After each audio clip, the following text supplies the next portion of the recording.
स्वागत है आप सबका इस लेक्चर में। तो इस लेक्चर में हम कुछ और क्वेश्चंस की प्रैक्टिस करेंगे। तो सबसे पहले तो ये रिमाइंडर थ्योरम के बेस पे जो क्वेश्चंस हैं वो हम डिस्कस करेंगे। तो इनमें से इस लेक्चर में मैं क्वेश्चन नंबर 2 और 3 डिटेल में डिस्कस करूंगा। एक्चुअल में ये जो क्वेश्चन नंबर 2 और 3 है, ये लगभग इस टाइप का इसी टाइप का ही क्वेश्चन है कि 5 रेज टू पावर 500 जब इसको 500 से डिवाइड किया जाए फिर क्या रिमाइंडर होता है। मतलब ये क्वेश्चन नंबर 2, 3 और इसी तरह क्वेश्चन नंबर 4 और 5 ये भी मैं अपने पिछले लेक्चर में डिस्कस कर चुका हूँ। रिमाइंडर थ्योरम का जो पहला लेक्चर है, कृपया उस लेक्चर को देखें। तो कमोबेश ये सारे के सारे क्वेश्चन लगभग एक ही टाइप के हैं। तो इन सब क्वेश्चंस में जो सबसे पहली बात है जो नोटिस करने वाली है वो ये कि इन सब में जो डिवीजर है हमारा, जो डिवीजर है ये थोड़ा सा बड़ा डिवीजर है। मतलब इसको हैंडल करने के लिए या इससे डिवाइड करने के लिए ये जो डिवीजर है इससे डिवाइड करने के लिए ये थोड़ा सा बड़ा नंबर है। और दूसरी बात कि इस डिवीजर को हम छोटा बना सकते हैं। ये जो डिवीजर है हमारा इसको छोटा बना सकते हैं न्यूमरेटर की हेल्प से। न्यूमरेटर की हेल्प से हम डिवीजर को छोटा बना सकते हैं। मैं बात कर रहा हूं जैसे कि जब ये वाला क्वेश्चन 5 रेज टू पावर 500, इसको 500 से जब डिवाइड किया तो हमें चाहिए था इसका रिमाइंडर। तो इसके रिमाइंडर के लिए हमने क्या किया था कि हमने 5 raise to power 3 into 5 raise to power 497 divide by 500 इस तरह लिखा था। और अब ये 5 रेज टू पावर 3 ये 125 होता है। इसको जब हमने इसके साथ कैंसिल किया तो 4 आया था। ठीक है।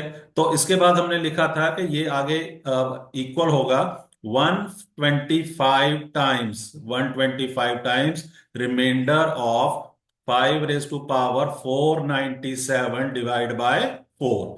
मतलब ये जो रिमाइंडर है, रिमाइंडर 5 रेज टू पावर 500 जब उसको 500 से डिवाइड किया गया, ये इसके इक्वल है रिमाइंडर। आर आर का मतलब remainder, remainder of 5 raise to power 3 into 5 raise to power 497 when divided by 500। और आगे ये इसके इक्वल है 125 times remainder of this thing. अब इसमें 125 हमने क्यों मल्टीप्लाई किया? क्योंकि हमने यहाँ पे 125, आप देख पा रहे हैं 125 का जो फैक्टर है ये हमने न्यूमरेटर और डिनोमिनेटर में कैंसिल किया है। तो इसी वजह से हमने ये 125 मल्टीप्लाई किया है। और इसके बाद तो क्वेश्चन इजी है क्योंकि ये अब आएगा 125 टाइम्स। अब ये जो 5 है इसको 4 से जब डिवाइड करेंगे तो रिमाइंडर आएगा 1। ये जो 5 है इसको 4 से डिवाइड करेंगे तो रिमाइंडर आएगा 1। और 1 रेज टू पावर 497 वो 1 आएगा। तो मतलब कि हमारा फाइनल आंसर 125 आएगा। ठीक है जी।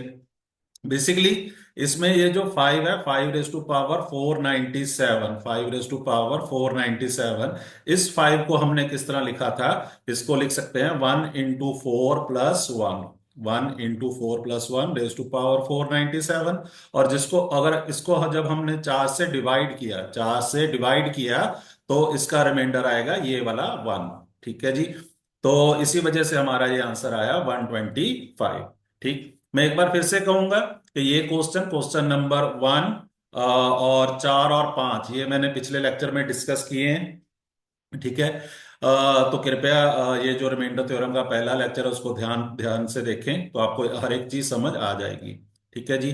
तो अब इस लेक्चर में हम ये वाला क्वेश्चन, क्वेश्चन नंबर 2 डिस्कस करते हैं। तो इसमें हमें चाहिए, तो अभी हमें चाहिए remainder of 29 raise to power 95। Remainder of 29 raise to power 95 when divided by 87। तो ये चाहिए।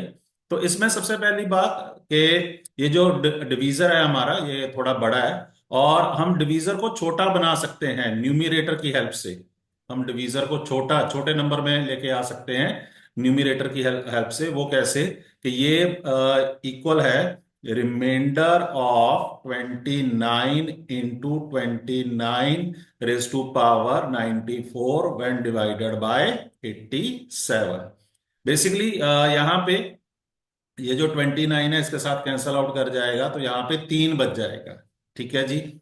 तो ऑब्वियसली यहाँ पे 1 होगा। तो आगे इसको हम लिखेंगे कि 29 times remainder of 29 raise to power 94 when divided by 3।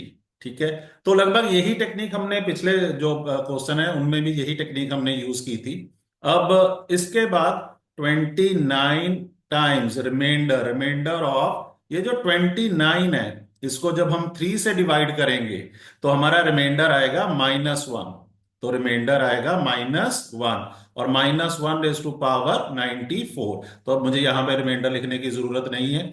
तो अब ये 29 × 1 ये आ जाएगा 29। तो ये हमारा आंसर होगा।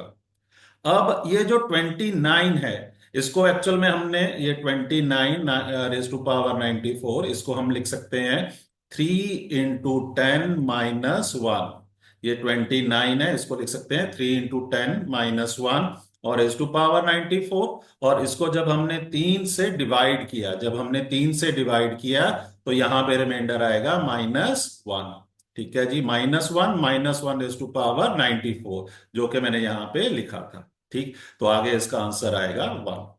तो इसमें भी फर्दर जो मैं कंसेप्ट यूज कर रहा हूं वो ये है कि जब हम tx+a whole raise to power n, tx+a whole raise to power n, जब इसको x से डिवाइड करते हैं तो जो हमारा रिमाइंडर आता है वो आता है a raise to power n।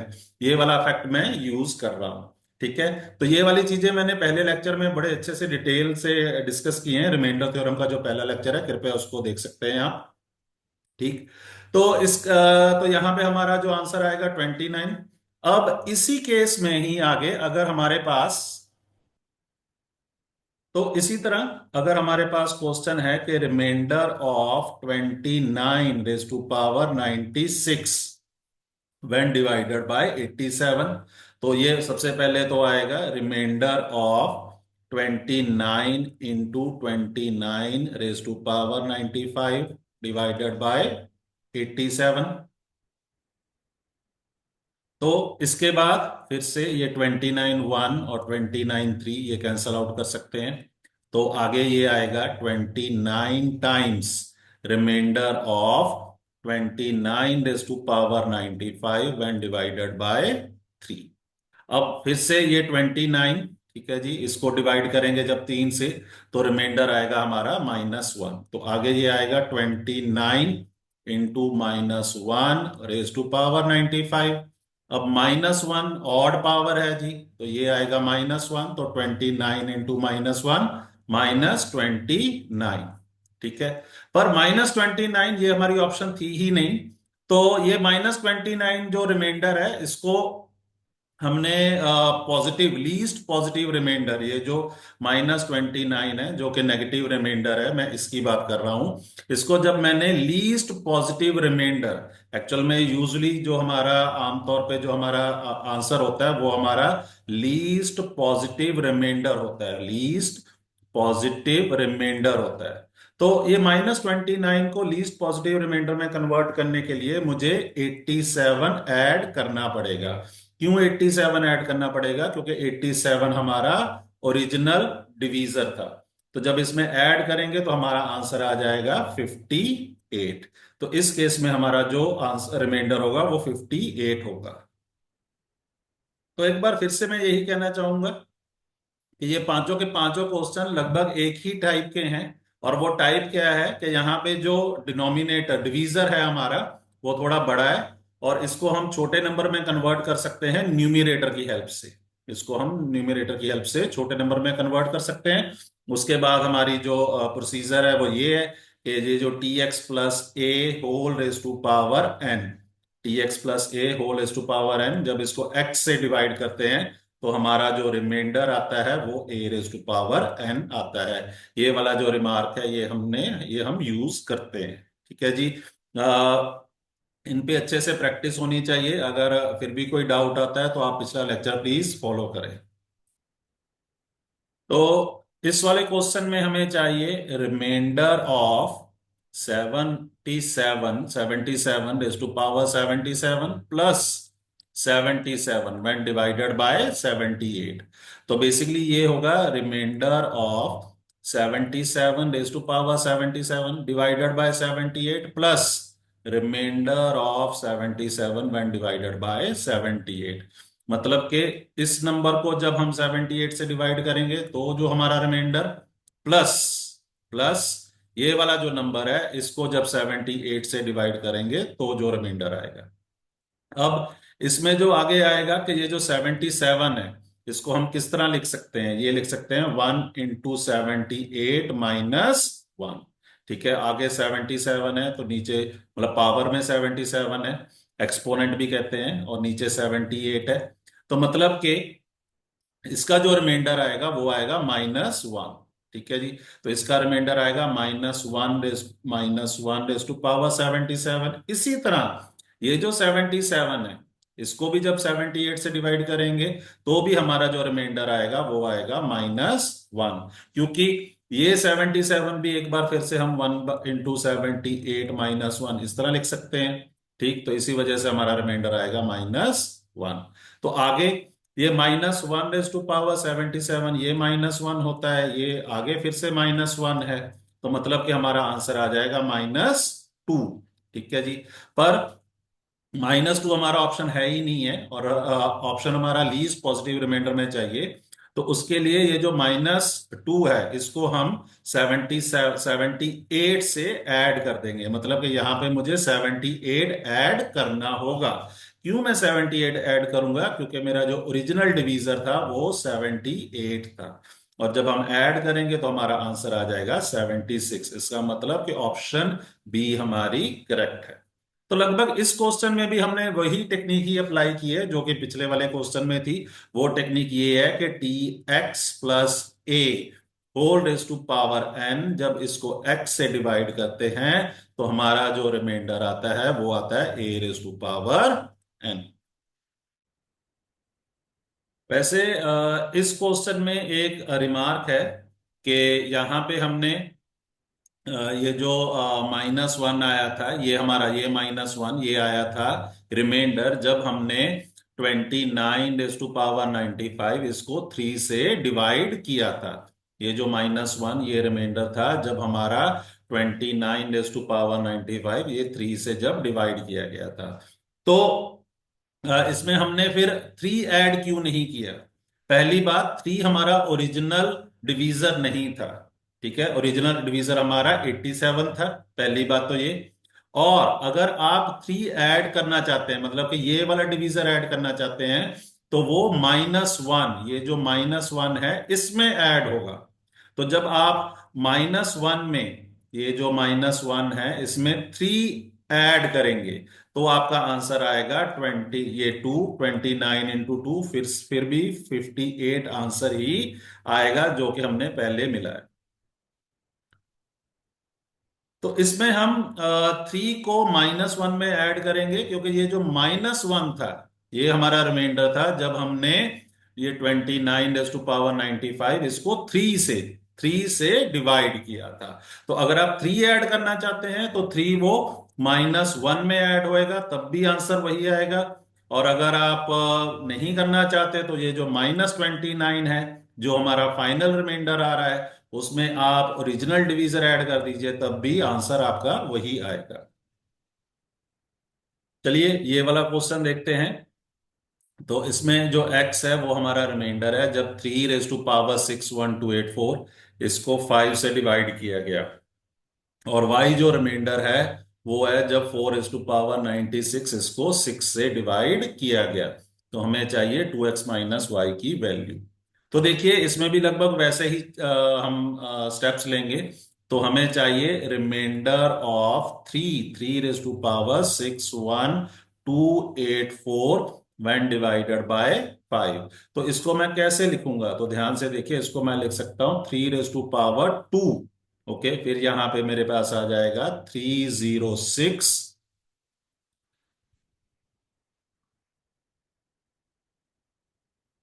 Divided by, तो मेरे पास आएगा 3 रेज टू पावर 2 30642। ठीक है जी।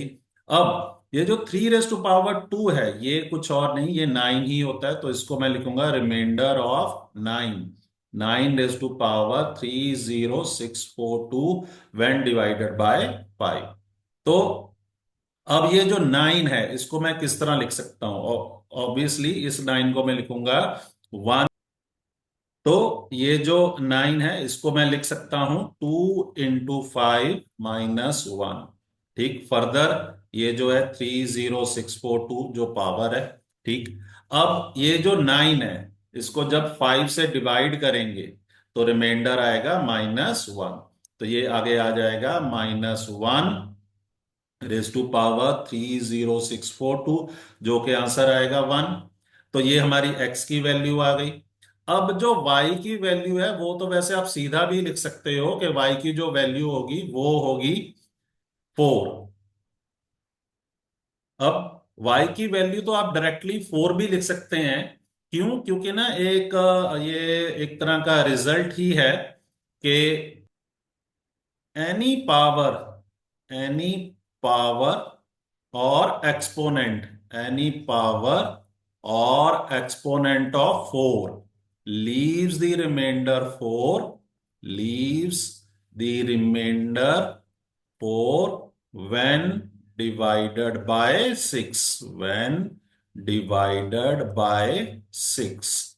ठीक है जी। मतलब आप 4 की कोई भी पावर ले लीजिए, कोई भी पावर, पॉजिटिव पावर ले लीजिए, इसको जब आप 6 से डिवाइड करेंगे तो आपका जो रिमाइंडर आएगा वो हमेशा 4 ही आएगा। इसी वजह से मैंने कहा कि y की वैल्यू हम सीधी 4 भी ले सकते हैं। ठीक है, तो ये फैक्ट हम चेक भी कर सकते हैं कैसे? जैसे 4 रेज टू पावर 1, इसको जब आप 6 से डिवाइड करेंगे तो रिमाइंडर आएगा 4।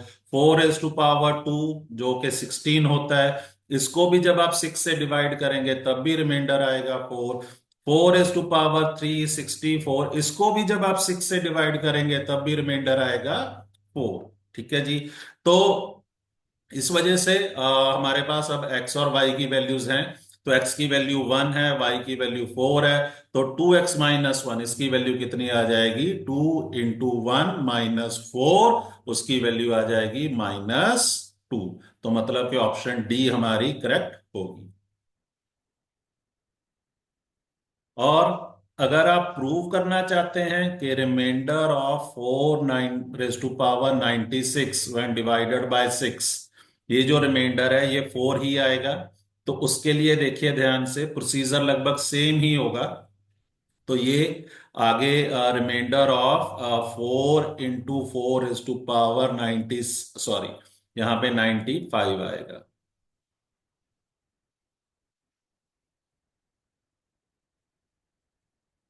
95 व्हेन डिवाइड बाय 6।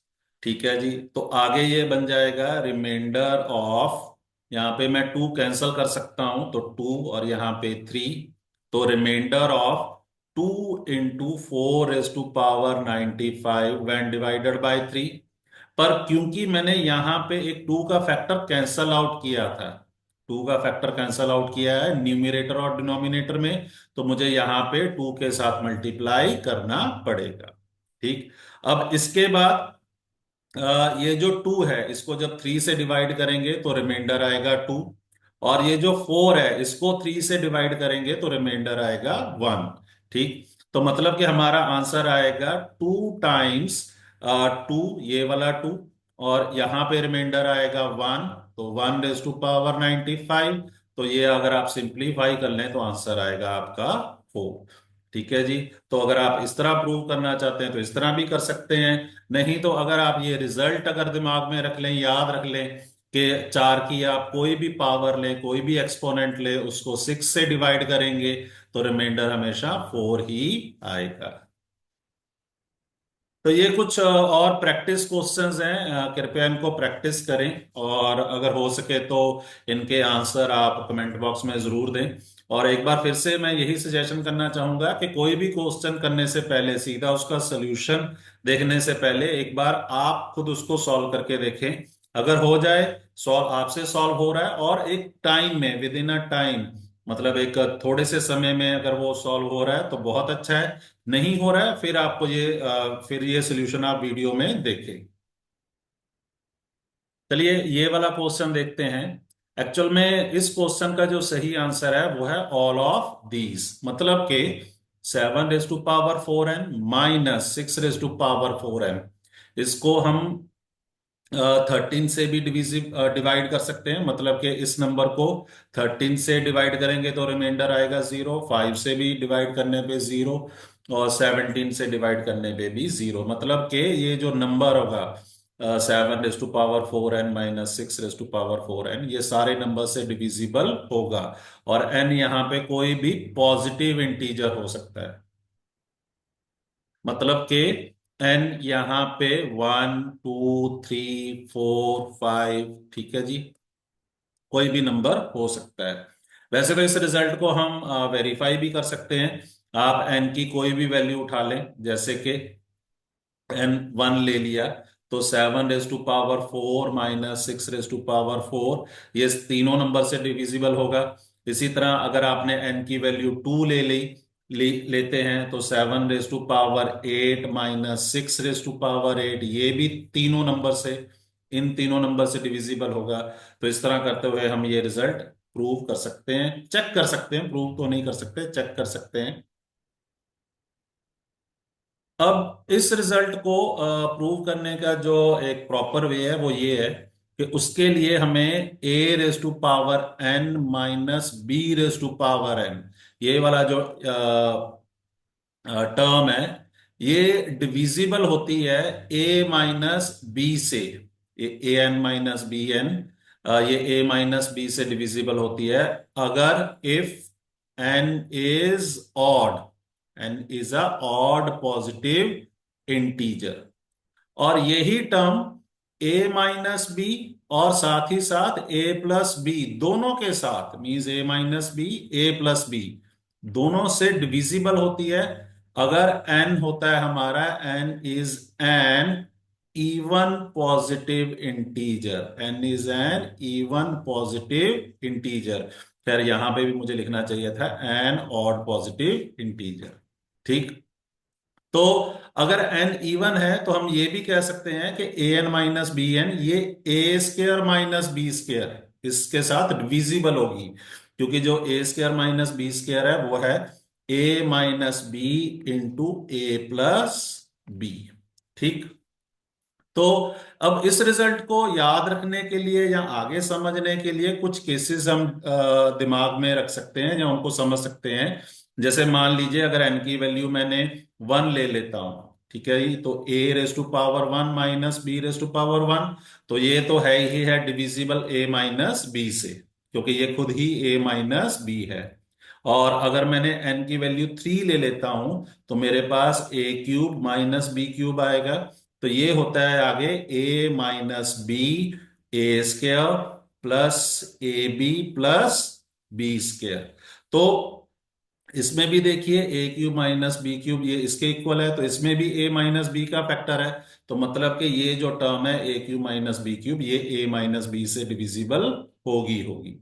इसी तो n अगर 5 है हमारा तो a raise to power 5 minus b raise to power 5, ये a minus b, a raise to power 4 plus a³ b plus a² b² plus ab³ plus b raise to power 4 इसके equal होता है। तो इसमें भी ध्यान से देखें a माइनस बी का फैक्टर आता है। इसी वजह से जब n हमारा ऑड है, n हमारा ऑड पॉजिटिव इंटीजर है, तो a raise to power n minus b raise to power n ये हमेशा a माइनस बी से डिविजिबल होगा, ठीक। और इसी तरह अगर हमारा n इवन इंटीजर है, n पॉजिटिव इंटीजर है, तो उसमें भी हम ये कुछ केसेस देख सकते हैं। जैसे कि अगर n की वैल्यू मैं 2 ले लेता हूं तो a² माइनस b², तो ये लिखा जाएगा a minus b into a plus b. तो इसका मतलब कि ये a माइनस बी से भी डिविजिबल होगा और इससे भी डिविजिबल होगा। इसी तरह अगर n की वैल्यू 4 लेते हैं तो a raise to power 4 minus b raise to power 4, ये पहले तो मैं इसको लिख सकता हूं a² इसका होल स्क्वायर और b² इसका भी होल स्क्वायर, ठीक है जी। और ये आगे आएगा a² माइनस बी स्क्वायर और ए स्क्वायर प्लस बी स्क्वायर। तो ये जो आगे ए स्क्वायर माइनस बी स्क्वायर है, इसको हम लिख सकते हैं a minus b, A plus B, और into a square plus b square. ठीक इसी तरह अगर एन सिक्स है तो इसको हम लिखेंगे ए सिक्स माइनस बी सिक्स। तो इसमें भी आगे हम लिख सकते हैं कि ये a cube square minus b cube square लिखेंगे। तो इसको आगे हम लिख सकते हैं a cube minus b cube, और यहां पे लिख सकते हैं a cube plus b cube. तो चाहे कोई भी फॉर्मूला है, चाहे ये वाला है, ये वाला या ये वाला, इन सब में हम एक कॉमन फॉर्मूला लगा रहे हैं, वो ये कि x square minus y square, this is x minus y into x plus y. ये वाला फॉर्मूला हमारा यहाँ पे अप्लाई हो रहा है। तो इसमें भी आगे a cube minus b cube, इसको भी आगे लिख सकते हैं a minus b into a square plus a b plus b square. और इसी तरह ये जो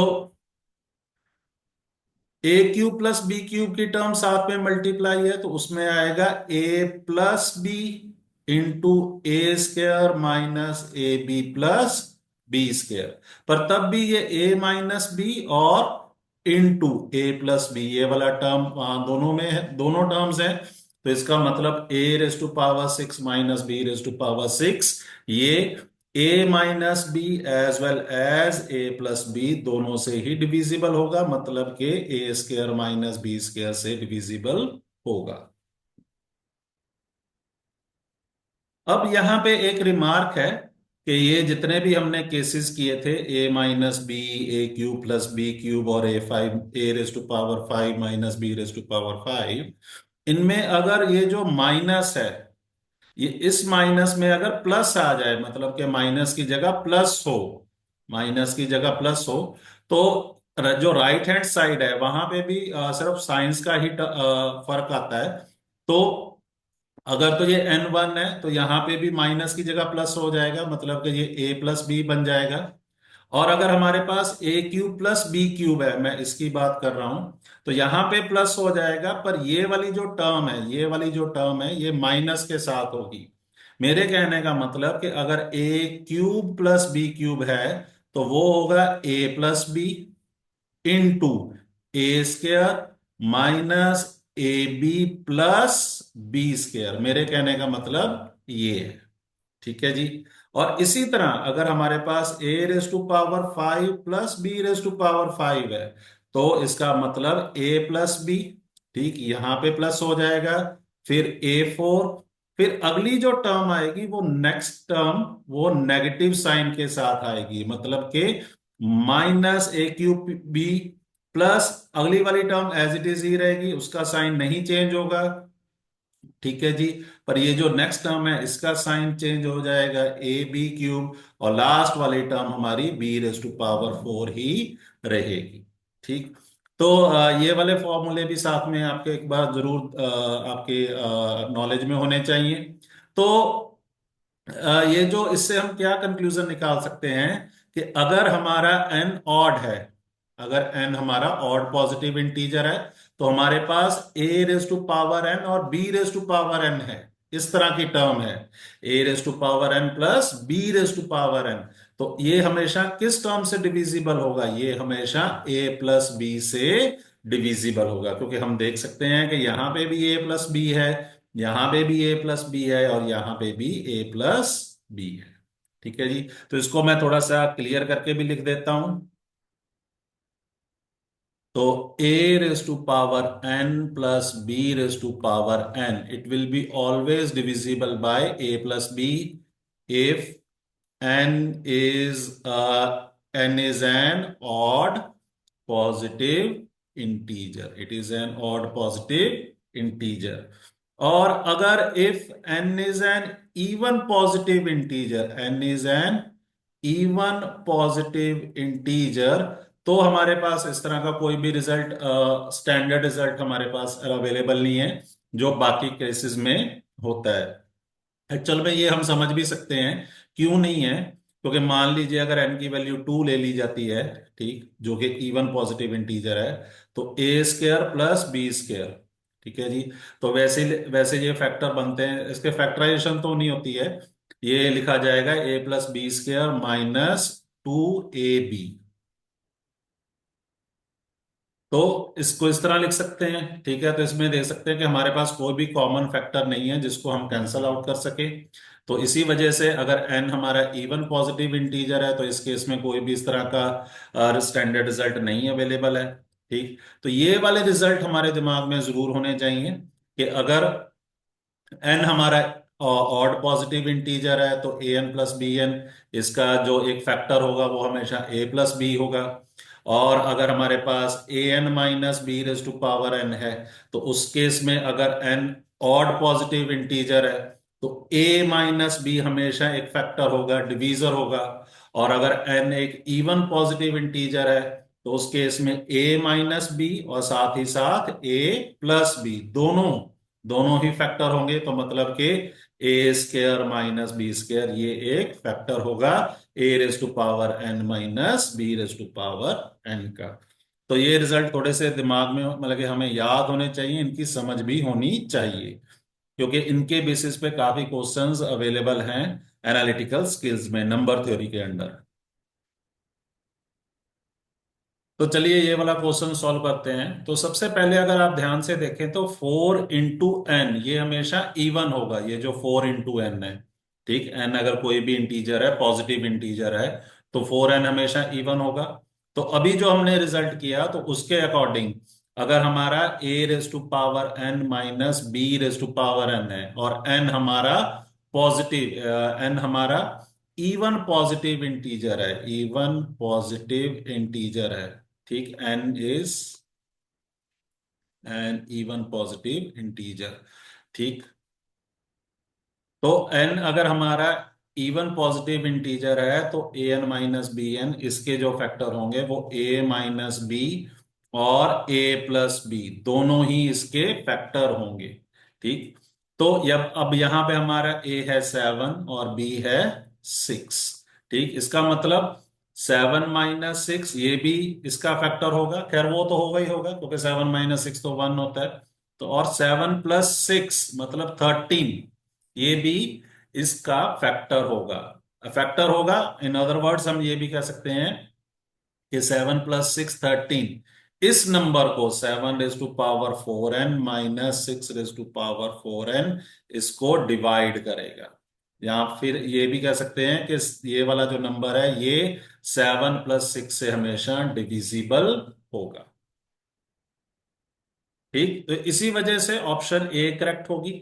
अब ये जो नंबर है इसको हम 7⁻² और 2n -6⁻² और 2n इस तरह भी लिख सकते हैं, क्योंकि 2 × 2n ये हमें 4n देगा। ठीक है जी।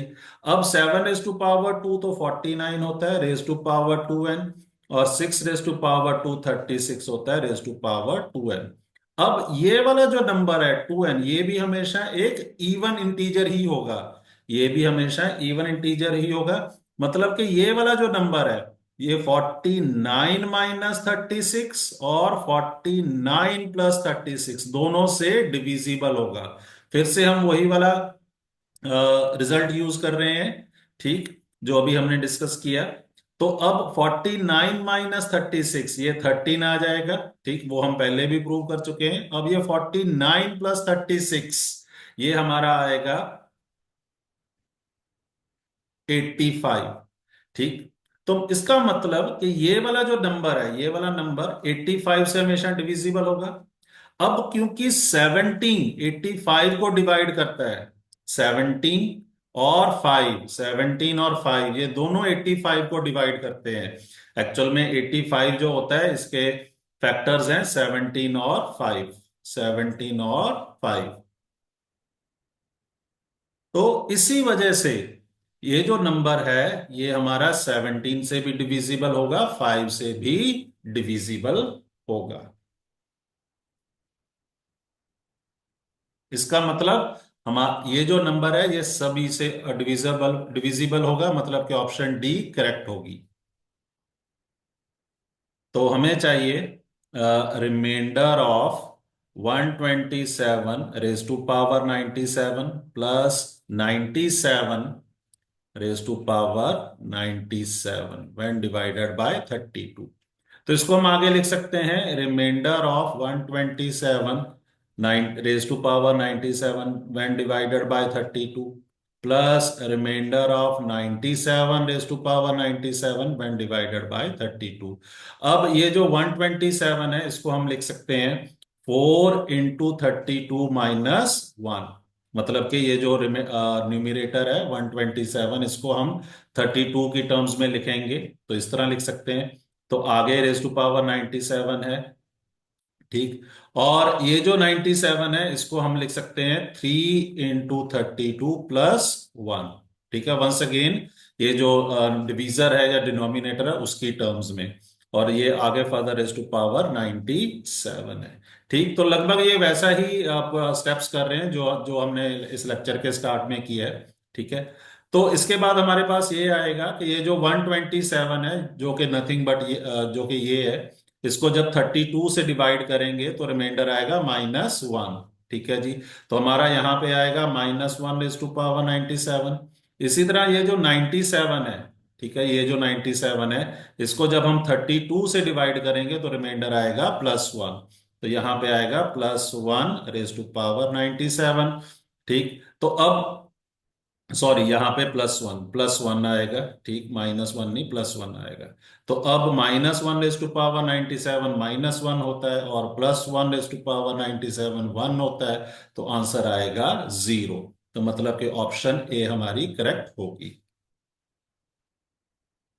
अब इसी क्वेश्चन को करने का एक और मेथड भी है जो इस रिजल्ट से आएगा कि a raise to power n plus b raise to power n, ये डिविजिबल होगा a प्लस बी से। ये डिविजिबल होगा a प्लस बी से अगर n हमारा पॉजिटिव ऑड इंटीजर है, if n is an positive odd integer. ठीक है जी, तो यहां पे a की वैल्यू हमारे पास 127 है और b की वैल्यू हमारे पास 97 है और n हमारा 97 है। तो n ऑब्वियसली एक पॉजिटिव ऑड इंटीजर है, मतलब कि ये वाला जो नंबर है 127 raise to power 97 plus 97 raise to power 97, ये हमेशा 127 प्लस 97 इससे डिविजिबल होगा। अब 127 प्लस 97 ये हमें देगा 224। अब 224 ये हमेशा 32 से डिविजिबल होता है, मतलब कि 224 32 से डिविजिबल होता है। तो इसका मतलब कि ये वाला जो नंबर है ये भी 32 से डिविजिबल होगा। ठीक है जी, और क्योंकि ये 32 से डिविजिबल होगा तो जब इसको 32 से डिवाइड करेंगे, इस नंबर को 32 से डिवाइड करेंगे तो रिमाइंडर हमारा 0 आएगा। तो इस क्वेश्चन को करने के एक से ज्यादा मेथड्स हैं। ठीक है जी, एक्चुअल में 32 × 7 224 होता है। तो हमारे अगले कुछ क्वेश्चन परसेंटेज के बेस पे होंगे। तो वो क्वेश्चन करने से पहले ये एक इम्पॉर्टेंट टॉपिक है जिसका कि हमें पता होना चाहिए। और एक्चुअल में यहाँ पे हम परसेंटेज और फ्रैक्शन इनकी आपस में इंटर कन्वर्जन,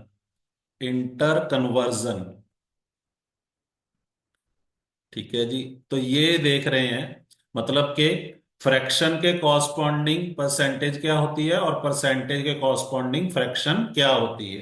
ठीक, तो ये हमें कुछ जो स्टैंडर्ड इंटर कन्वर्जन्स हैं ये याद होनी चाहिए क्योंकि ये क्वेश्चंस में काफी बार यूज होती हैं।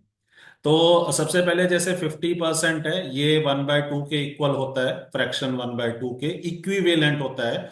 तो इसको प्रूव करना भी कोई ज्यादा टिपिकल नहीं है। 50% जो होता है वो कुछ नहीं, 50/100 ही होता है, तो ये आ जाएगा 1/2। ठीक है जी, इसी तरह ये जो 33.333% है ये 1/3 के इक्वलेंट होता है। 33.33 ये 1/3 फ्रैक्शन 1/3 के इक्विवेलेंट होता है। यहाँ पे एक रिमार्क यहाँ पे कि ये जो परसेंटेज है ये सारी की सारी परसेंटेज इसके एग्जैक्टली इक्वल नहीं होती हैं। कृपया ध्यान दें, ये एग्जैक्ट वैल्यू नहीं होती है, ये अप्रोक्सीमेटली इक्वल होती हैं। बट तो इसी तरह 66.66% ये 2/3 के इक्विवेलेंट होती है। 25% 1/4 के इक्विवेलेंट। 75% 3/4 के इक्विवेलेंट। अब ये जो 20, 40, 60 और 80% है, ये लगभग एक ही सीरीज में चलती हैं। 20% 1/5 होता है। ठीक, किसी भी चीज का 20% उसका 1/5 होता है। किसी भी चीज का 40% उसका 2/5 होता है। इसी तरह किसी भी चीज का 60%, 60% उसका 3/5 होता है। मतलब कहने का ये है कि मान लीजिए अगर हमें दे रखा है कि 40% ऑफ एक्स, तो हम इसको कुछ नहीं लेंगे, इसको लेंगे 2/5 ऑफ एक्स। ठीक है जी। इसी तरह 80% किसी भी चीज का, वो उसका 4/5 पार्ट होता है। ठीक। अब 16.66% ये 1/6 के इक्वलेंट होता है। 83.33% ये 5/6 के इक्वलेंट होता है। ठीक है जी। अब 12.50 ये 1/8। 37.50 ये 3/8। और ये 62.50 ये 5/8 और ये 7/8। मतलब कि ये वाली भी एक सीरीज में ही है। 1/8, 2/8, 3/8 और सॉरी 1/8, 3/8, 5/8 एंड 7/8। ठीक। और इसके बाद ये वाले जो हैं, ये भी लगभग एक ही सीरीज में हैं। एक्चुअल में इसके बारे में मैंने एक प्रॉफिट और लॉस लेक्चर में डिटेल से डिस्कस किया है। तो ध्यान से देखें कि यहाँ पे 1 रिपीट हो रहा है, यहाँ पे 2, यहाँ पे 4, यहाँ पे 5, यहाँ पे 7 और यहाँ पे 8। एक डिजिट ही रिपीट होता जा रहा है। और अगर एक डिजिट रिपीट हो रहा है तो उसको कुछ नहीं, उसको अगर फ्रैक्शन में लिखना है तो उसको 9 से डिवाइड कर देंगे उसी डिजिट को। यहाँ पे 1 डिजिट रिपीट हो रहा है तो ये 9 से डिवाइड कर देंगे। यहाँ पे 2 रिपीट हो रहा है तो इसको भी 9 से। यहाँ पे 4 रिपीट हो रहा है तो इसको भी 9 से। वो आप यहाँ पे देख सकते हैं। ठीक है जी। तो ये जो परसेंटेज है इनको याद रखना कोई ज्यादा मुश्किल नहीं है। अगर एक ही डिजिट बार बार रिपीट हो रहा है तो उसको 9 से डिवाइड करके उसकी कॉरस्पॉन्डिंग फ्रैक्शन लिख लेंगे। अब 10% ये 1/10 के इक्वलेंट होता है। अब 8.33% ये 1/12 के इक्वलेंट होता है। इसमें आप एक ऐड भी कर सकते हैं कि 58.33%, 58.33% ये 7/12 के इक्वलेंट होता है। ये रिजल्ट यहाँ पे नहीं है, बट ये कभी कभी पूछ लिया जाता है। 58.33% ये 7/12 के इक्वलेंट होता है। 6.25% ये 1/16 के इक्वलेंट होता है। और 3.13% ये 1/32 के इक्विवेलेंट होता है। ठीक है जी। A person who spends 66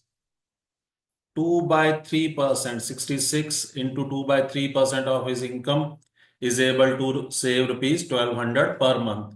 His monthly expense is which one of these? तो इस क्वेश्चन में हमें ये जो फिगर है, ये जो नंबर है, ये हमें परसेंटेज में दे रखा है। तो अभी मैंने बताया कि इसका जो इक्विवेलेंट होता है वो 2/3 फ्रैक्शन होती है। ये जो 66 2/3 ये एक्चुअल में 66.66% होता है। ठीक है जी। तो ये 2/3 फ्रैक्शन के इक्वल होता है। तो इसका मतलब ये दे रखा है कि जो पर्सन है वो अपनी सैलरी का 2/3 पार्ट, उसकी सैलरी का जो 2/3 पार्ट है वो स्पेंड कर देता है। ठीक है जी। अगर उसकी सैलरी को हम एक्स मान लेते हैं तो 2x/3 ये वो स्पेंडिंग कर देता है। तो मतलब बाकी उसका जो रहेगा वो 1/3 पार्ट रहेगा। ठीक है जी। ये उसकी सेविंग हो जाएगी, इतना वाला एक्सपेंसेस है। ठीक है जी। और ये उसकी सेविंग है, और ये सेविंग दे रखी है जी। ये हमें 1200 रुपया पर मंथ दे रखी है। तो मतलब कि उसकी जो सैलरी है वो ऑब्वियसली 3600 रुपीज पर मंथ होगी, क्योंकि ये जो एक्स है ये हमारी सैलरी है। ठीक। और अगर एक्स सैलरी है 3600 और ये उसकी सेविंग है, तो ऑब्वियसली उसकी जो मंथली एक्सपेंस होंगे वो 3600 माइनस 1200 वो 2400 होंगे। ठीक है जी। एक्चुअल में अगर इसी क्वेश्चन को परसेंटेज की हेल्प से करने की ट्राई करेंगे तो वो ज्यादा टाइम ले लेगा। तो ये उसके एक्सपेंसेस हैं। और ये उसकी सेविंग है। अब 80% of a it is equal to 50% of b. हमें चाहिए b is what percent of a, या फिर what percentage of a is b. ठीक। तो इसका सिंपल सा आंसर है कि दोनों साइड हम 2 से मल्टीप्लाई कर दें, तो इस साइड मुझे मिल जाएगा 100% ऑफ बी, 100% ऑफ बी। और इस साइड मुझे मिल जाएगा 160% ऑफ ए। बस इतना सा करना है, दोनों साइड 2 से मल्टीप्लाई कर देना है। ठीक है। अब 100% ऑफ बी, इसका मतलब कि ये पूरा बी ही है। 100% ऑफ बी मतलब कि किसी भी चीज का 100% मतलब कि वो पूरी की पूरी चीज। ठीक। तो अगर इस तरह समझ सकते हैं, ठीक है। नहीं तो 100% का मतलब होता है 100/100। तो 100/100 ऑफ बी, तो 100 कैंसिल हो जाएगा, तो ये 1 आएगा। 1 ऑफ बी मीन्स बी। तो यहाँ पे बी हमारे पास आ जाएगा 160% ऑफ ए, और यही तो हमसे पूछा गया था कि b is equal to what percent of a, तो एक्स की वैल्यू यहाँ पे 160 आ जाएगी। इसी तरह मान लीजिए अगर हमें ये दे रखा है कि 30% of a, 30% of a this is equal to 25% of b. ठीक। और हमें फिर से पूछा गया हो कि b is equal to x% of a, then what is the value of x. तो इसके लिए दोनों साइड हम 4 से मल्टीप्लाई कर देंगे, तो इधर आ जाएगा 100% of b, that will be equal to 120% of ए।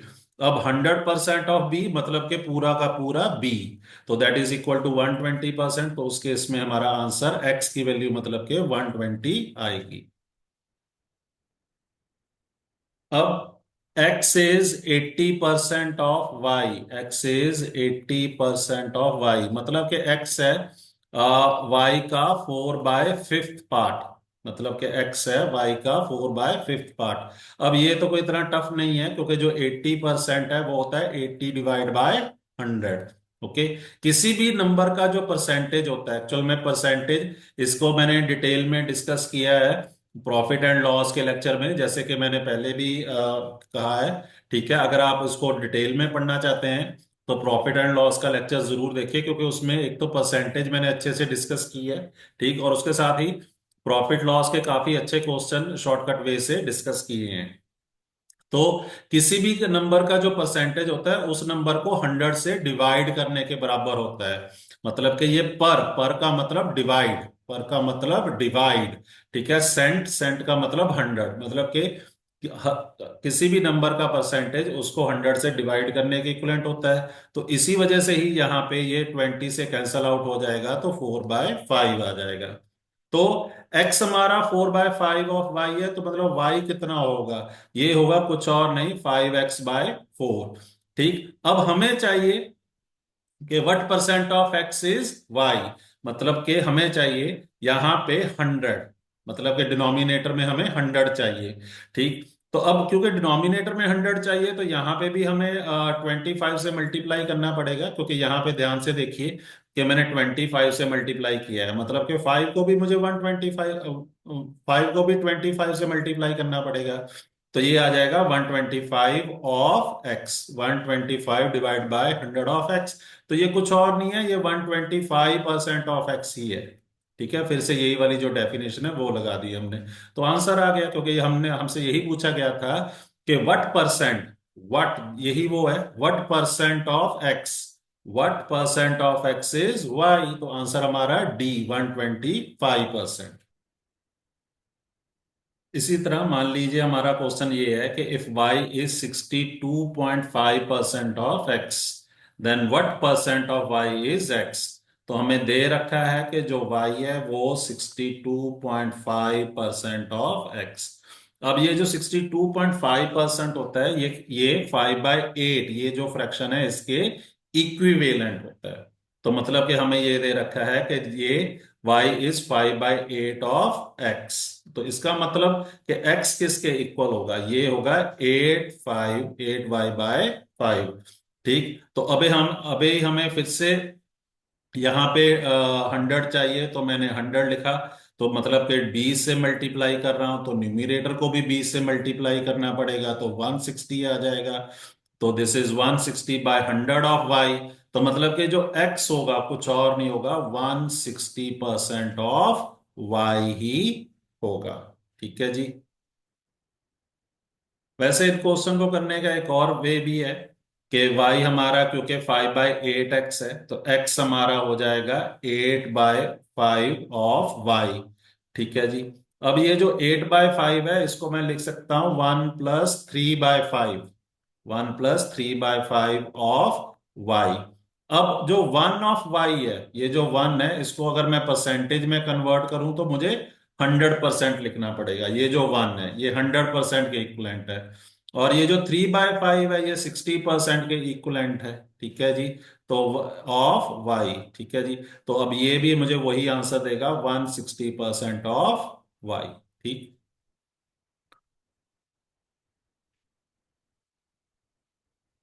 इसी तरह जो पिछले वाला क्वेश्चन था, जब हमारे पास y की वैल्यू है, y की वैल्यू है हमारे पास 5/4x, तो इसको मैं आगे लिख सकता हूं 1+1/4x, 1+1/4x। अब ये जो 1 है इसको अगर मैं परसेंटेज में कन्वर्ट करूं तो मुझे लिखना पड़ेगा 100%।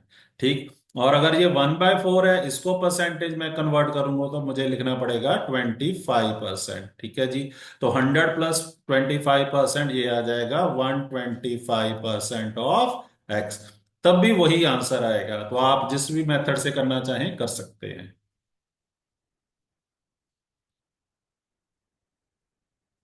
अब इस क्वेश्चन में reduction of 20% in the price of sugar enables a housewife to purchase 6 kilogram more for piece 240। So हमें जो शुगर है उसका ओरिजिनल प्राइस पता करना है। तो इस क्वेश्चन को करने के भी मल्टीपल वेज हैं। जो शॉर्टकट वे है वो ये है। तो ये जो 20% का जो डिक्रीज है ये बेसिकली कुछ नहीं, ये 1/5 ही है। तो अब इस 1/5 का मतलब क्या है?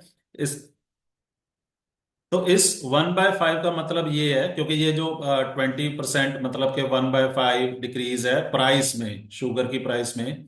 तो इसका मतलब कि अगर पहले शुगर का प्राइस 5 रुपीज पर केजी था, अगर पहले शुगर का प्राइस 5 रुपीज पर केजी था, तो अब उसका प्राइस है 4 रुपीज पर केजी, क्योंकि वो एक से कम हो गया है। ठीक है। तो ये 1 उसका डिफरेंस है।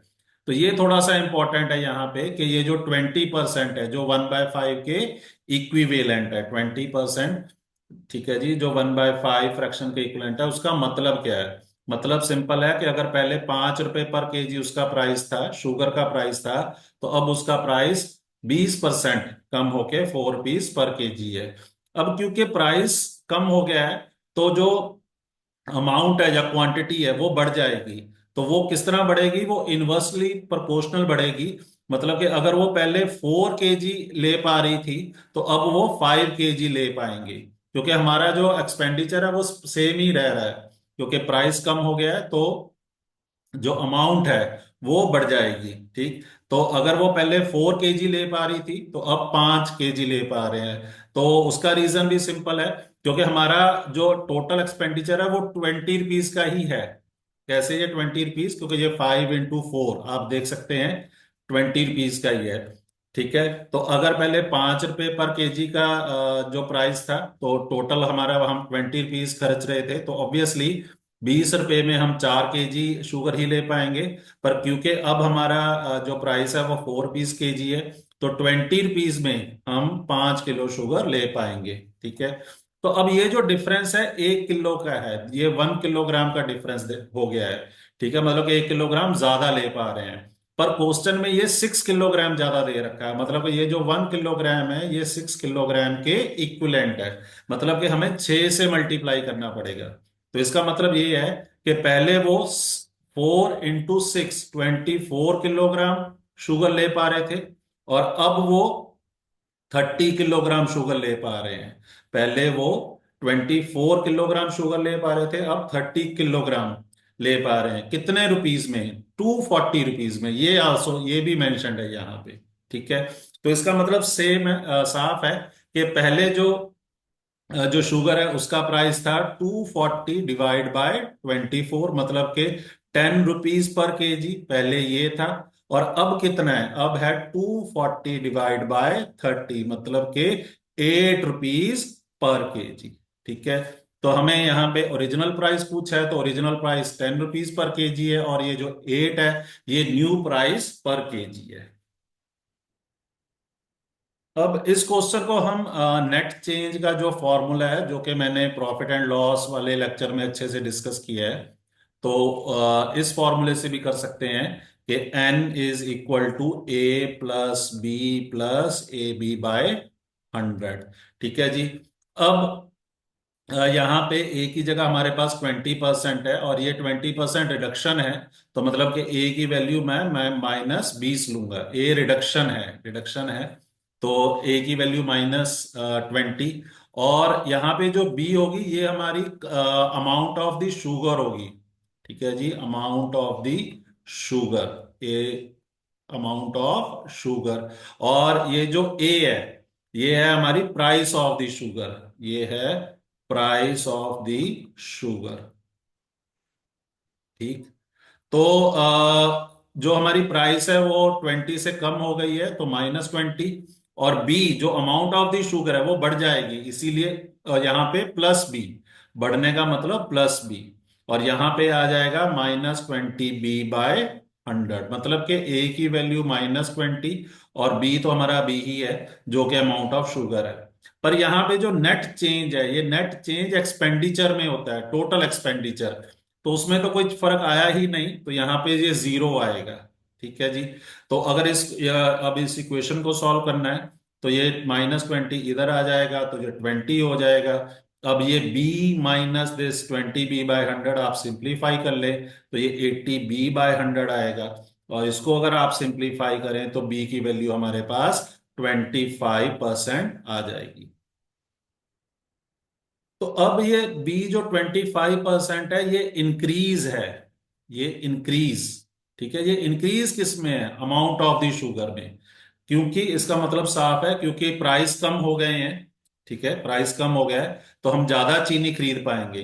अब कितनी ज्यादा खरीद पा रहे हैं, 25% ज्यादा खरीद पा रहे हैं, क्योंकि प्राइस हमारा 20% से कम हो गया है। तो हम 20 जो अमाउंट है चीनी की वो 25% से बढ़ गई है। ठीक है।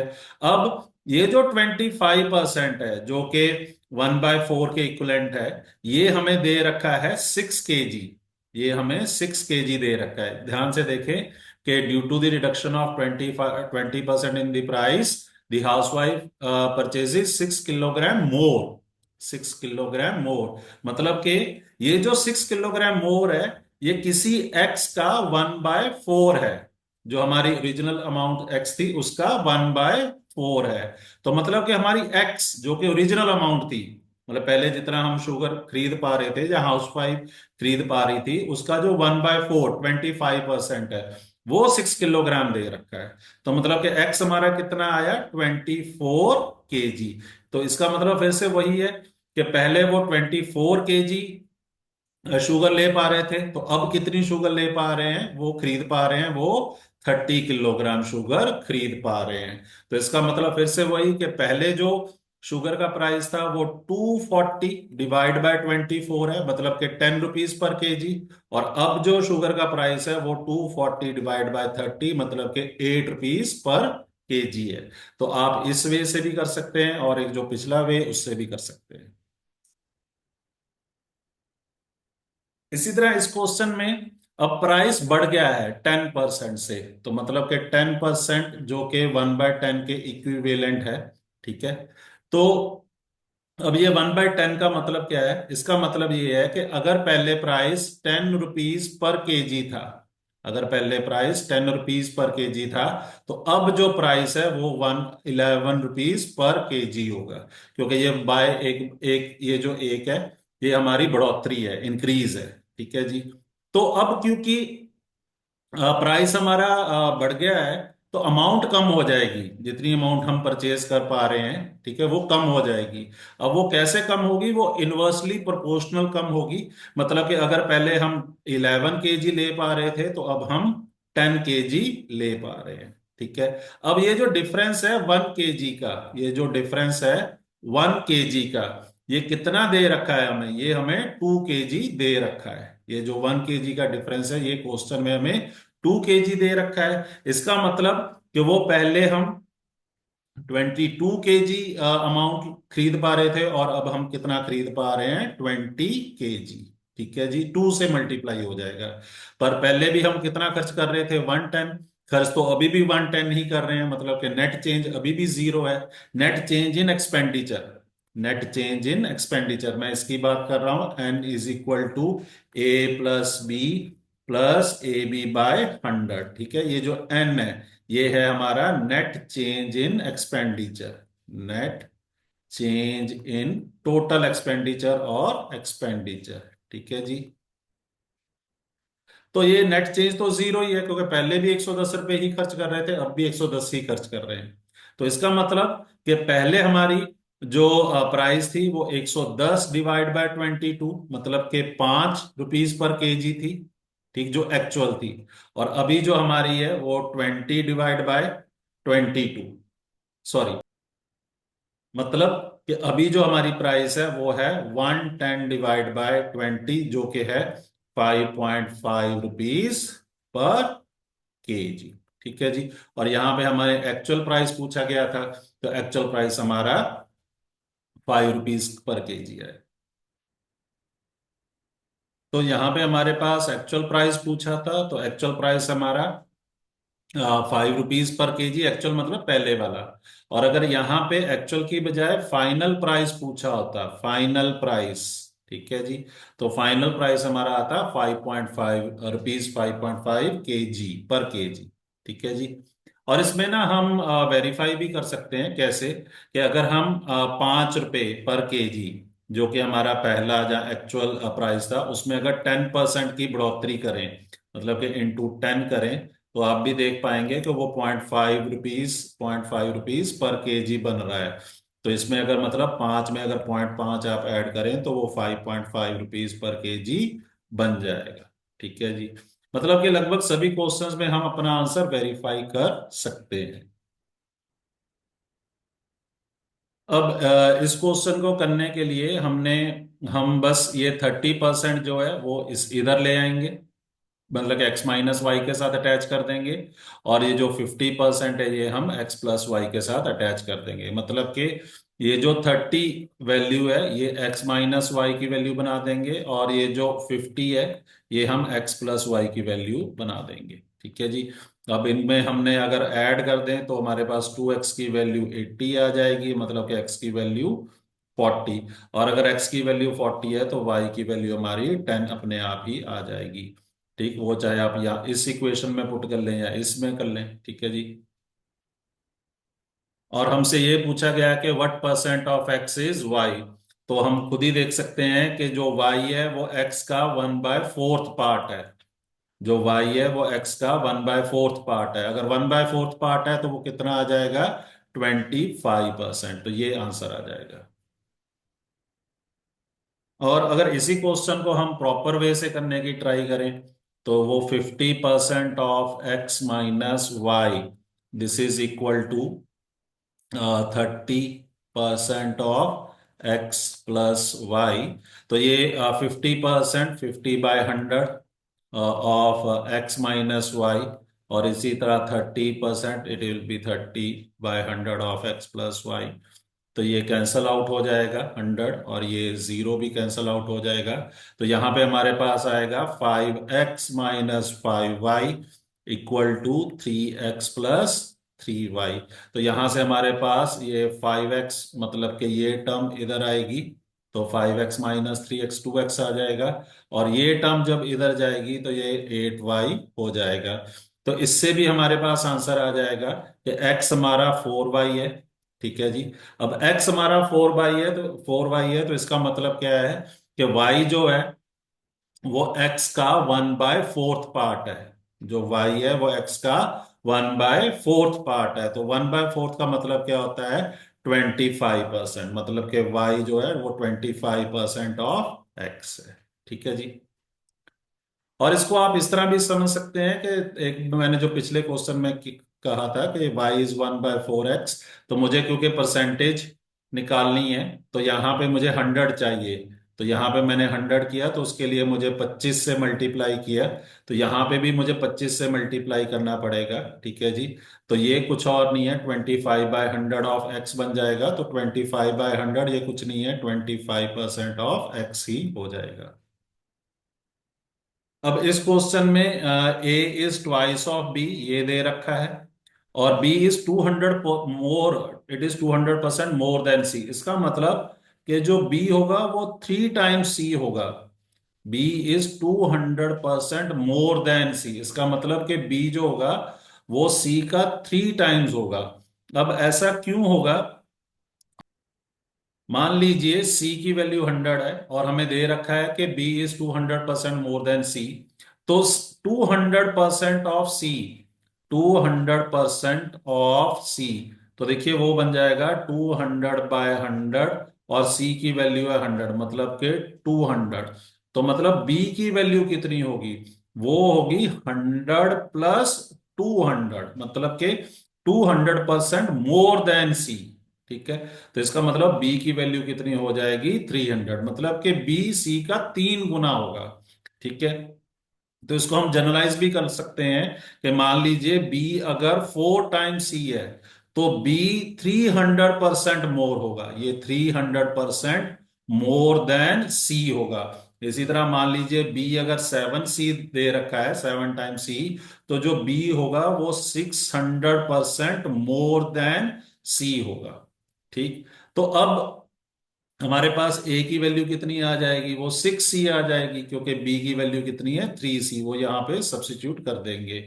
तो यही पूछा है आगे के by what percent a is more than c. तो वही चीज यहाँ पे, मतलब कितने परसेंट मोर होना चाहिए? वो 500% मोर होना चाहिए, क्योंकि ए अगर 6 टाइम्स सी है तो ए सी से 500% मोर होना चाहिए।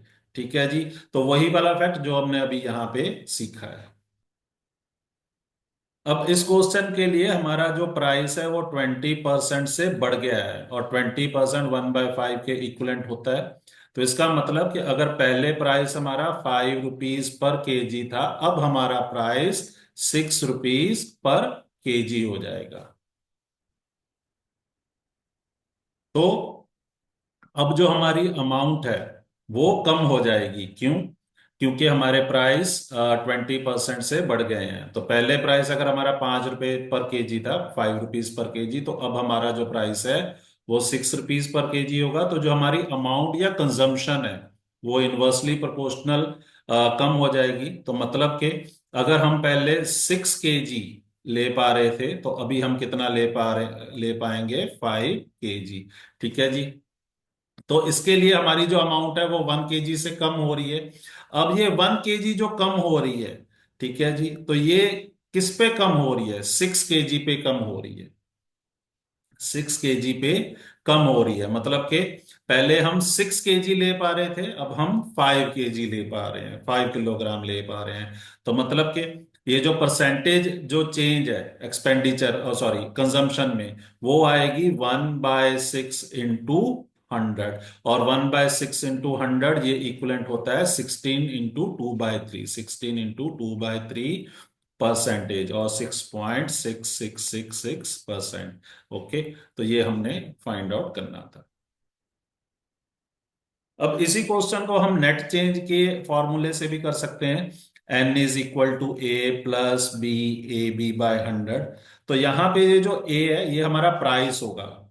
ठीक है। और ये प्राइस में जो चेंज है ये है 20%, और 20% इंक्रीज है। ये ए 20% इंक्रीज है, इसीलिए ये +20 है। और ये जो बी है ये डिक्रीज होगा कंजम्पशन में। ठीक है, मैं रिपीट कर रहा हूं। यहाँ पे ये जो ए है ये है percentage increase, this is the percentage increase in the price, percentage increase in the price. और जो बी है, ठीक है, ये है percentage decrease in the consumption, in the consumption. ठीक है जी। तो ये क्वेश्चन एक बार फिर से मैंने प्रॉफिट और लॉस वाले में अच्छे से डिस्कस किए हैं, वहां पे आप देख सकते हैं। ठीक। तो यहाँ पे फिर से आ जाएगा हमारे पास 20b/100। ठीक। और यहाँ पे नेट चेंज हमारी जीरो ही रहेगी, क्योंकि एक्सपेंडिचर, ये जो नेट एन है ये नेट चेंज इन एक्सपेंडिचर है। ठीक है जी, नेट चेंज इन एक्सपेंडिचर। तो ये तो जीरो ही रहेगी। अब इस इक्वेशन को अगर आप सॉल्व कर लें तो देखिए, ये जो दोनों टर्म्स हैं ये हमें देंगी 120b/100। ठीक है। और यहाँ पे माइनस का साइन आएगा। अब ये वाली टर्म ये इधर आ सकती है। ठीक है। तो ये हमारे पास आ जाएगा 120b/100 इक्वल टू 20। और यहां से अगर हम b की वैल्यू निकालें तो वो आ जाएगी 20/120 × 100। तो ये भी हमें फिर से वही वैल्यू ही देगी 100/6, जो कि कुछ और नहीं है, 16.2/3% या फिर 16.66%। मतलब कि हमारी जो अब कंजम्पशन है वो इतने परसेंट से कम हो जानी चाहिए। हमारी जो कंजम्पशन है शुगर की वो इतने परसेंटेज से कम हो जानी चाहिए। अब इस क्वेश्चन के लिए हम मान लेते हैं कि जो पहले प्राइस थी, जो पहले प्राइस थी वो हमारी ₹100 पर केजी थी। ठीक है जी। अब क्योंकि ये 30% से कट हो गई है, तो मतलब कि जो हमारा न्यू प्राइस है, ठीक, तो जो हमारी न्यू प्राइस है वो है हमारी ₹70 पर केजी। ठीक। तो ये जो पहले वाली है वो है ओरिजिनल प्राइस, अब ये न्यू प्राइस।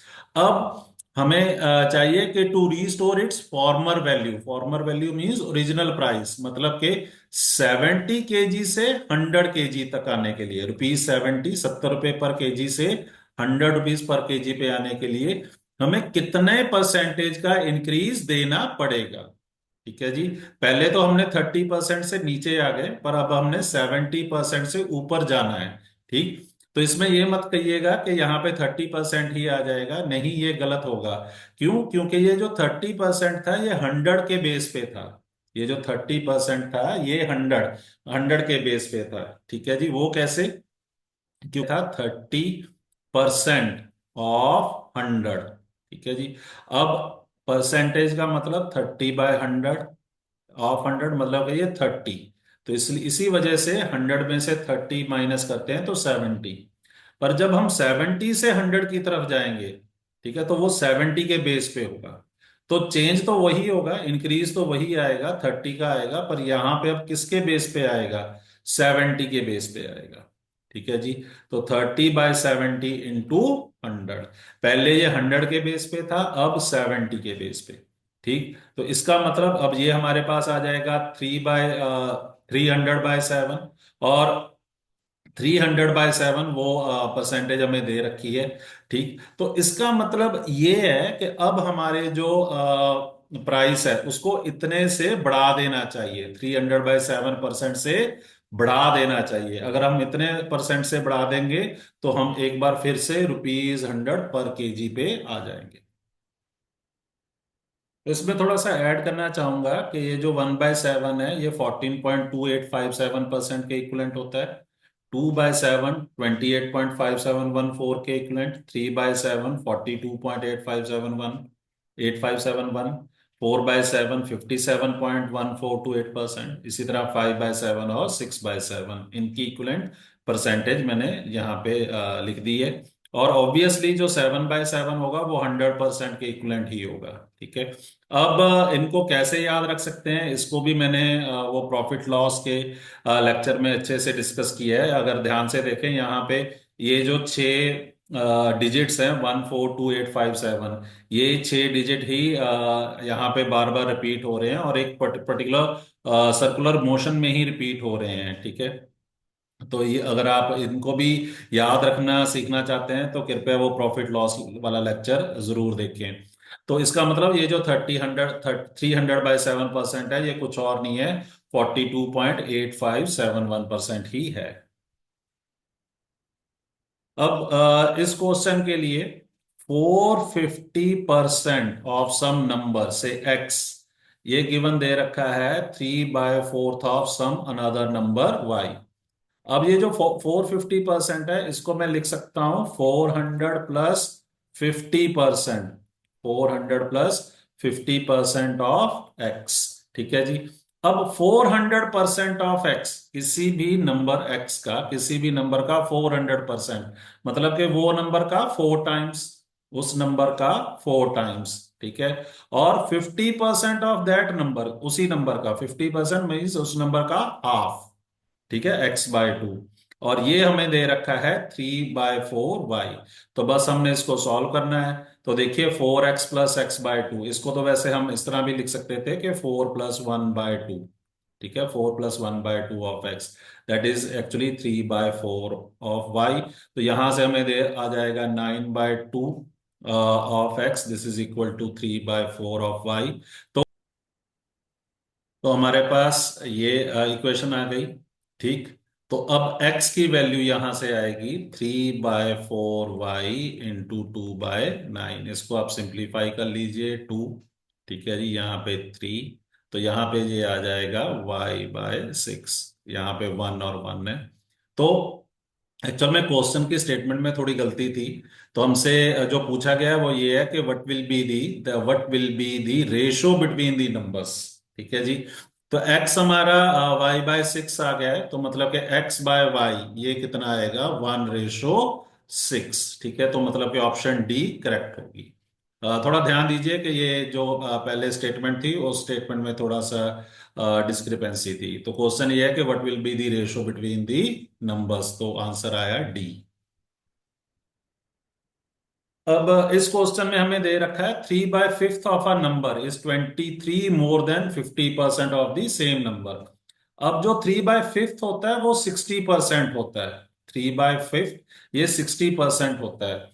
तो किसी नंबर का जो 60% है और उसका जो 50% है, mean 60% of x minus 50% of x. ठीक है, ये हमें दे रखा है 23। ध्यान से देखें कि ये जो 3/5 है, 60% है, वो 50% से 23 ज्यादा है।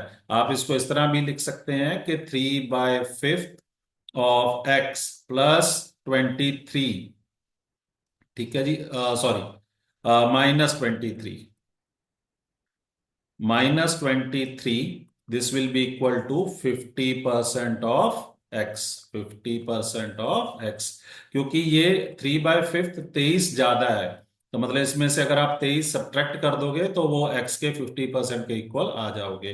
तो ये इक्वेशन कुछ और नहीं है, इस तरह भी लिख सकते हैं, क्योंकि 3/5 60% होता है। तो ये हमें एक्चुअल में दे क्या रखा है कि 10% ऑफ एक्स, कि 10% ऑफ द नंबर, वो हमें 23 दे रखा है। हमें पूछा गया है 80% ऑफ द नंबर। तो 80% के लिए दोनों साइड हमें 8 से मल्टीप्लाई कर देंगे। तो 8 से मल्टीप्लाई करेंगे तो हमारे पास आंसर आ जाएगा। तो मतलब के नंबर है हमारा 184। इसका मतलब ऑप्शन बी करेक्ट होगी। एक्चुअल में पहले यहाँ ऑप्शन पे सिर्फ 18 था, पर ये एक्चुअल में 184 है। अब इस क्वेश्चन में हमें यह दे रखा है कि 8% of P is equal to 4% of Q। तो 8% of P, this is equal to 4% of Q। हमें चाहिए 20% ऑफ P। तो 20% ऑफ P, उसके लिए ध्यान से देखिए कि अगर 8 को मैं 2.5 से मल्टीप्लाई कर दूं, 2.5, तो आप देखिए 8 को 2.5 से मल्टीप्लाई करें तो 20 आ रहा है। तो इसका मतलब 4 को भी 2.5 से मल्टीप्लाई करना पड़ेगा। और अगर 4 को 2.5 से मल्टीप्लाई करेंगे तो वो 10% आ जाएगा। तो that will B 10% of Q, मतलब कि ऑप्शन ए करेक्ट होगी।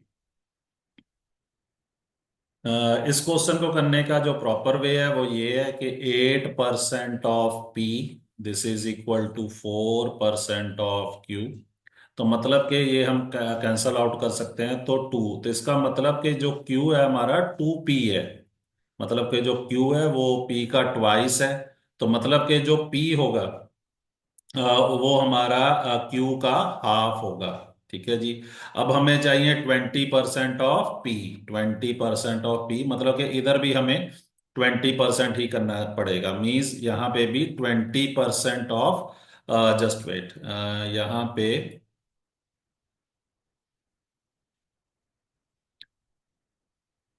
20%, 20% ऑफ Q बाय टू। तो अब 20% ऑफ क्यू बाय टू वो कुछ और नहीं आएगा, वो 10% ऑफ क्यू ही आएगा। ठीक है जी, आप इस तरह भी कर सकते हैं। अब इस क्वेश्चन में हम मान लेते हैं कि जो हमारी ओरिजिनल फ्रैक्शन है वो x बाय वाई है। तो इसमें जो न्यूमरेटर है उसको 300% से बढ़ा दिया गया है। 300% से बढ़ाना मतलब कि उसको 3 गुना ज्यादा कर दिया गया है। 300% से बना बढ़ाना मतलब 3 गुना ज्यादा कर दिया गया है, मतलब यहाँ पे x+3x आएगा। और जो डिनोमिनेटर है उसको 500% से बढ़ा दिया गया, मतलब कि उसको 5 गुना कर दिया गया है। और उसको करने के बाद हमारा जो नंबर बन रहा है, जो फ्रैक्शन बन रही है, वो 5/12 है। अब ये हमारा 4x/6y है। तो मतलब जो हमारा ओरिजिनल फ्रैक्शन था x/y वो है 5/12 × 6/4। तो ये अगर आप कैंसिल कर लें तो ये आपका आंसर आ जाएगा 5/8। मतलब यहाँ पे हमारी जो नन ऑफ दीज है वो करेक्ट होगी।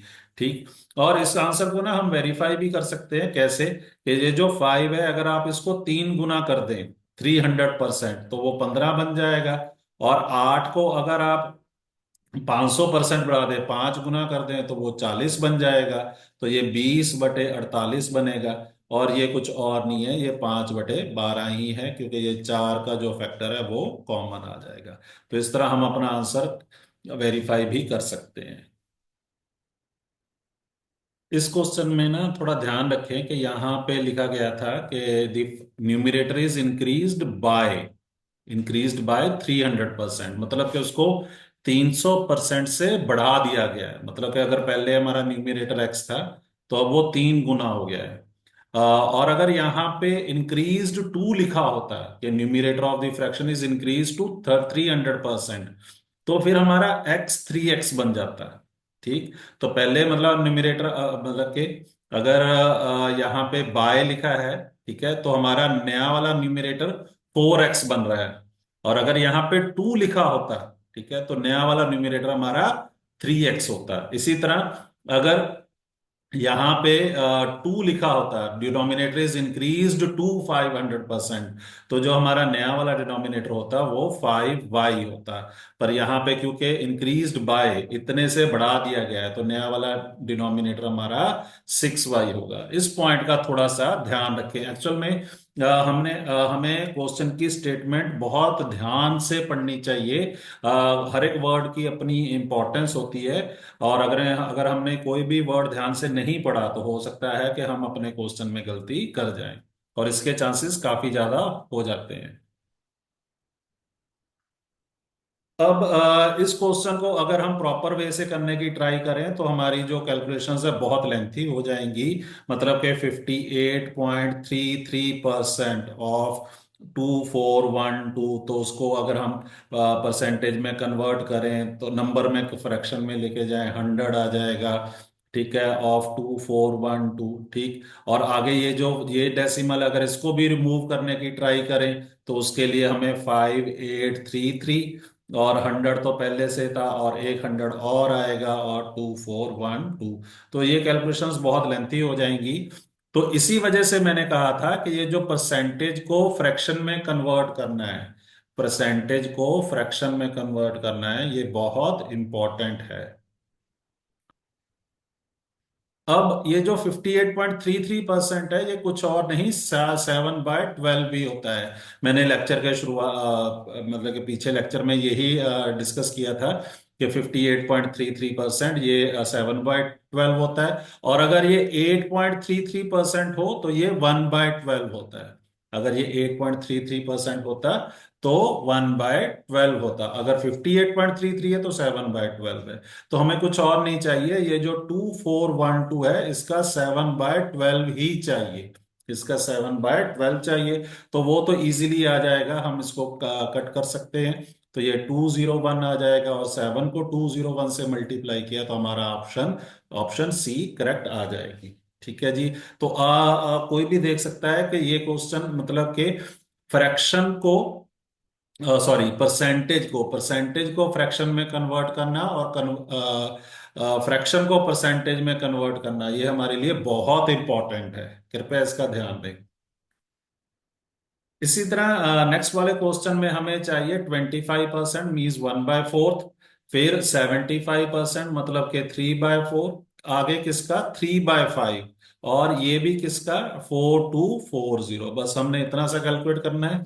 तो इसके लिए अब कैलकुलेशंस है, तो हम ये फोर कैंसल आउट कर सकते हैं कैसे, क्योंकि लास्ट के दो डिजिट फोर से डिविजिबल है, तो पूरा नंबर फोर से डिविजिबल हो जाएगा।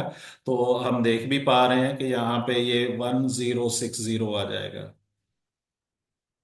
तो अभी फिर से लास्ट के दो डिजिट 60 हैं, तो वो फोर से डिविजिबल हो जाएगा, तो फोर से फिर से कैंसल आउट करते हैं। तो हमारे पास 265 आ जाएगा। अब ये 265 हम फाइव से कैंसल आउट कर सकते हैं, तो 5 × 1 = 25 और थ्री आ जाएगा। अब 53 × 9, ठीक है जी। तो हमारे पास जो आंसर आना चाहिए वो 53 × 9, तो वो आ जाएगा 9×3 = 27 और 477, तो मीन्स ऑप्शन डी करेक्ट होगा। अब ये वाला जो ये दो क्वेश्चन है, ये लगभग इस टाइप का हम पहले भी डिस्कस कर चुके हैं। तो 71% of a number is 120 more than 46%। यहाँ पे एक्चुअल में दे रखा है कि 71% ऑफ नंबर एक्स, ये उसी नंबर का जो 46% है, उसी नंबर एक्स का जो 46% है, उससे 120 ज्यादा है।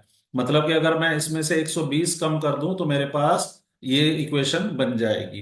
किसी कोई नंबर एक्स है, उसका जो 71% है वो उसी नंबर के 46% से 120 ज्यादा है। मतलब कि अगर 71% उस नंबर के 71% से 120 माइनस कर दूं तो मेरे पास ये आ जाएगा, 46% आ जाएगा। तो यहाँ पे हमारे पास कुछ और नहीं दे रखा, 71% of x minus 46% of x, ये हमें दे रखा है 120।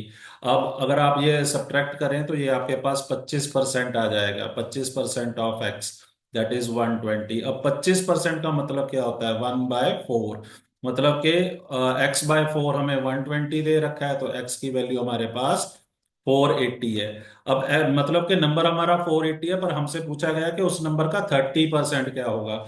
तो उस नंबर का 30% ऑफ एक्स, तो इसका मतलब हमें यहाँ पे 30/100 से मल्टीप्लाई करना पड़ेगा। तो अगर हम मल्टीप्लाई करते हैं तो देखिए कैंसलिंग हो रही है, तो यहाँ पे जो हमारा आंसर आएगा 144, मीन्स ऑप्शन डी यहाँ पे करेक्ट होगी। इसी तरह यहाँ पे दे रखा है 63% ऑफ अ नंबर, तो यहाँ पे 63% of x it exceeds 28% of the same number, तो 28% ऑफ एक्स, तो ये जो 63% है ये 28% से 105 ज्यादा है। मतलब अगर मैं यहाँ पे 105 माइनस कर दूं तो ये दोनों इक्वल हो जाएंगे। तो यहां से फिर से वैसी ही इक्वेशन बनेगी, 63 - 28, तो ये मेरे पास आ जाएगा 35% ऑफ एक्स। ठीक है जी। और ये जो 105 है ये इधर चला जाएगा, तो ये 105 आ जाएगा। तो 35% ऑफ एक्स मेरे पास 105 है।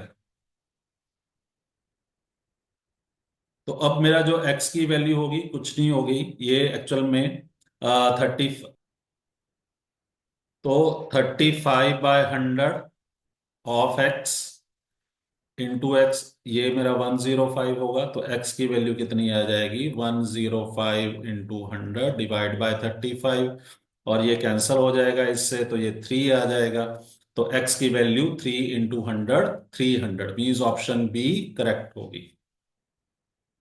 तो इस क्वेश्चन में हमने एक्स फाइंड आउट करना है। गिवन है कि 58.33% ऑफ 408 और 62.5% ऑफ 360, इनका जो सम है वो 18 टाइम्स एक्स है। तो एक्स फाइंड आउट करना है। अगर इस क्वेश्चन को वही प्रॉपर वे से करने की ट्राई करें, बेसिक वे से, तो देखिए ये परसेंटेज हमारा बहुत सारा टाइम ले लेंगे। तो सबसे अच्छा वे यही है कि इन परसेंटेज को, ये दोनों जो परसेंटेज हैं, इनको हम फ्रैक्शन में कन्वर्ट कर लें। तो देखिए 58.33 ये 7/12 के इक्वलेंट होता है, तो इंटू 408 आ जाएगा। और ये जो 62.5% होता है, ये 5/8 के इक्विवेलेंट होता है, तो ये इंटू 360 आ जाएगा। तो ये हमारा 18x दे रखा है। तो अब हमने बस कुछ कैलकुलेशंस ही करनी है। तो ये 3 36 48 तो 34 आ जाएगा। और यहाँ पे भी 45 आ जाएगा। अब तो हमारे पास ये कैलकुलेशंस आ जाएंगी, 238 प्लस 225 इक्वल टू 18x। तो अब ये दोनों ऐड करेंगे तो 463 इक्वल टू 18x, तो x की वैल्यू 463/18। ठीक है जी। तो ये वैल्यू आ जाएगी। अब यहाँ पे जो कैलकुलेशंस हैं वो आप खुद भी देख सकते हैं। तो आज के लिए इतना ही। तो धन्यवाद आप सबका। मिलते हैं हम नेक्स्ट लेक्चर में।